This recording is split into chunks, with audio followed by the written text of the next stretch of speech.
School पहुंचते ही बच्चों को पढ़ाने के लिए क्लास में जाती, उससे पहले ही झोले से वो टीचर साड़ी निकालती, क्योंकि उस टीचर की पहनी हुई साड़ी में गोबर, मिट्टी और दुनिया भर की गंदगी फेंकी गई थी। ये कीमत इस टीचर ने ताउम्र चुकाई। आज मिसाल में बात करेंगे उस शख्सियत की जिसके जीवन और विचारों का मुझ पर और मेरे जैसी हजारों लड़कियों पर गहरा असर पड़ा है। दोस्तों, मेरा नाम है कुमकुम बिनवाल।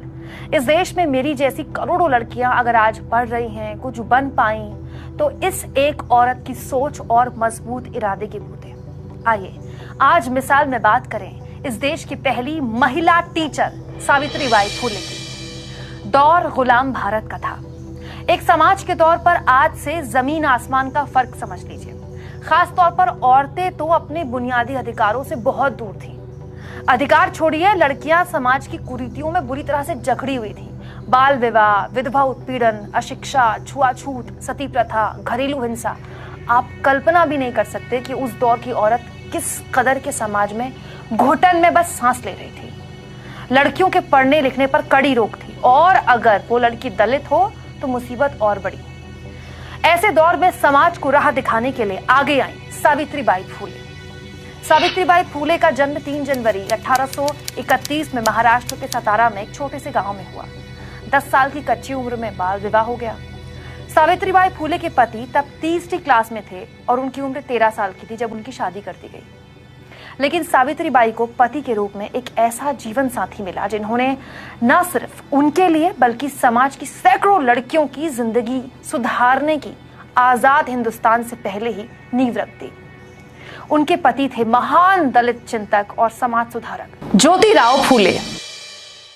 परिवार के भारी विरोध के बावजूद दोनों पति पत्नी ने जाति प्रथा, छुआछूत और औरतों के उत्पीड़न के खिलाफ समाज की जड़ता खत्म करने की ठान ली। 1 जनवरी 1848 को दोनों पति पत्नी ने लड़कियों के लिए देश का पहला स्कूल शुरू किया। लेकिन ये जब सुनने में आपको जितना आसान लग रहा है ना, उस दौर में सोच नहीं सकते आप कितना मुश्किल था दोनों के लिए। लड़कियां पढ़ेंगी, ये कैसे हो सकता है? पूरा का पूरा समाज फूले पति पत्नी के सामने पहाड़ जैसा खड़ा हो गया।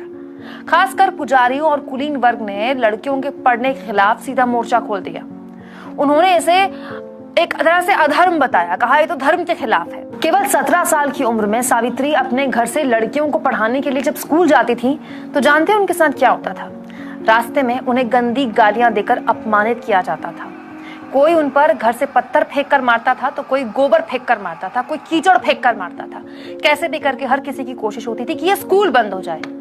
हालत ये हो गई थी कि सावित्रीबाई को रोज अपने साथ अलग से एक साफ साड़ी लेकर चलनी पड़ती थी ताकि वो स्कूल जाए, साड़ी बदले, उसके बाद जाकर लड़कियों को पढ़ाए। फिर भी मजाल है कोई सावित्रीबाई फुले को उनके इरादों से डिगा पाए। वो ये सब रोज झेलती थी, फिर भी रोज लड़कियों को पढ़ाने स्कूल जाती थी। जब ये सब भी काम नहीं आया तो परिवार पर सामाजिक बहिष्कार का दबाव बनाया गया। ज्योतिबा फुले के पिता और सावित्रीबाई फुले के ससुर दोनों पति पत्नी से साफ कह चुके थे कि स्कूल तो आपको बंद करना पड़ेगा।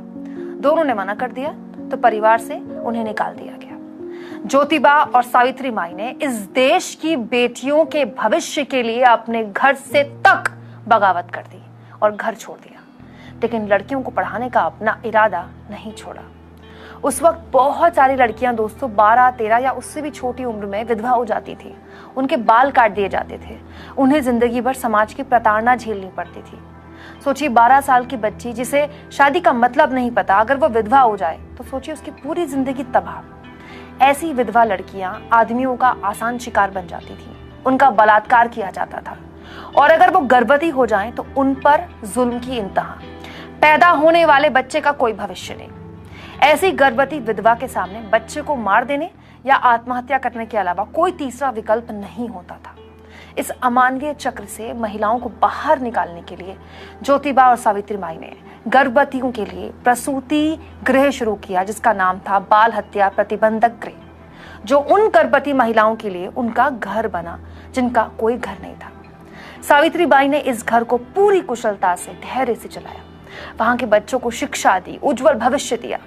कल्पना कीजिए ये सब आज से 150 साल पहले हो रहा था और कुछ इस तरह से सावित्रीबाई बन गई सावित्री माई। एक बार ज्योतिबा ने एक गर्भवती महिला को आत्महत्या करने से रोका और उसे वादा किया कि होने वाले बच्चे को वो अपना नाम देंगे। उस बच्चे को सावित्रीबाई ने मां जैसा प्यार दिया, परवरिश दी और पढ़ा लिखा कर उसे डॉक्टर बनाया। छुआछूत, जातिवाद को नष्ट करने के लिए ज्योतिबा का सावित्रीबाई ने बराबरी से साथ निभाया। अछूत समझे जाने वाले लोगों को पानी पीने के लिए खुद के घर का जलाशय दे दिया। आज किसी की पत्नी या बेटी अपने पिता या पति को चिता देती है, चिता को आग लगाती है, तो हमारे